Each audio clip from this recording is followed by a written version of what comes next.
This is KUTV News, Channel 2, Salt Lake City, Utah. 3 arson fires in less than 24 hours at a Salt Lake City nursing home. A suspect is in custody. Officers and families gather to honor deputies killed in the line of duty. And a new twist to an old story. Is it possible the CIA was involved in the death of President John F. Kennedy? We'll show you the pictures and let you decide. Good afternoon, everyone. I'm Sarah Harlow. And I'm Bob Evans. This is KUTV News at noon. John F. Kennedy assassination, UFOs, the New World Order, and the secret government. Those are just some of the areas today's guest says he has incredible information about. In the early 1970s, Bill Cooper was a Naval Security Intelligence officer. He says he was privy to secret documents that gave almost inconceivable explanations to some of the things I just mentioned.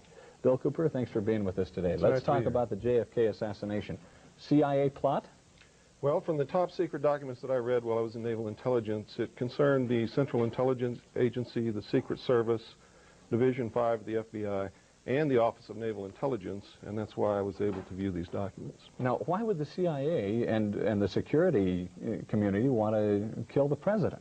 From what I understand and from what I read, Bob, they viewed President Kennedy as a security threat, and I'm not sure exactly what that means. But the documentation clearly said that the assassin was the driver in the car in which he was riding in Dallas on that day, and it was plainly visible in a film withheld from the public. Now, you brought that film with you. Let's take a look at that if we can. Here's the film. Go ahead and narrate this for us, will you? Well, it took me 16 years to find this film because it has really been withheld. And what you're seeing here is the motorcade on Elm Street passing in front of the book depository building. Kennedy has been shot in the throat, and Jacqueline is pulling him toward her, trying to comfort him, and she's in shock. At this time, you see the driver turn around with a pistol in his left hand, firing over his right shoulder, and shoots the president directly in the head. Here's a repeat of it, yeah. The weapon, watch the driver, his name is William Greer. He was, in fact, a Secret Service agent. The weapon is an electrically operated, gas-powered assassination pistol built especially for the Central Intelligence Agency. You don't see any puff of smoke from... That's correct. Because what you think is a pistol there in the right-hand corner, lower right-hand corner. That's correct. Why is that? Well, it's an air-operated pistol. It's pneumatic.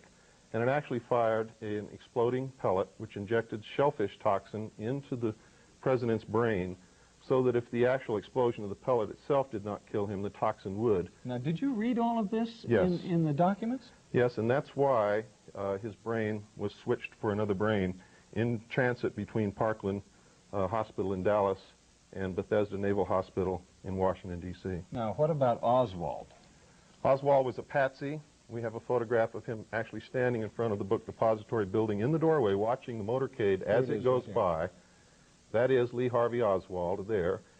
You can look at his clothing, and you can see in a following picture, I don't know if they're going to show it here, but we also have photographs of him when he was under arrest. We don't have that, but I have seen that photograph, and they do look quite similar. The clothing is very Absolutely. similar. We've also done body measurement proportion comparison analysis between the two photographs, and there's no doubt it's Lee Harvey Oswald. This is incredible. Why isn't it that the CIA has silenced you? Why haven't they silenced you? Well, that's a good question. I don't think they want a martyr on their hands. Martyrs create political movements. And what I did is literally within a 24-hour period, I prepared a $27,000 mailing. That's what it cost me personally to mail this information all over the world and the United States.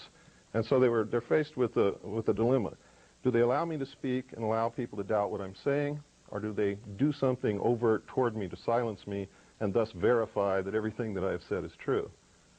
Now, what about Jackie Kennedy? She was in the car with the president right there, and we saw her later in that film trying to get out of the car. Yes. Why hasn't she said something? Well, it's obvious. You have to understand that the Secret Service was a participant in the plot to assassinate the president. She saw William Greer shoot her husband. She tried to get out of the car because she had every reason to believe that she might be left. She saw Connolly hit. She saw her husband hit. She tried to exit. Her own personal bodyguard, Clint Hill, tried to put her back in the car and succeeded. But you have to understand that her children for the rest of their life are guarded by the Secret Service.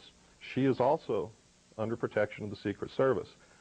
A better thing might be, say, captive.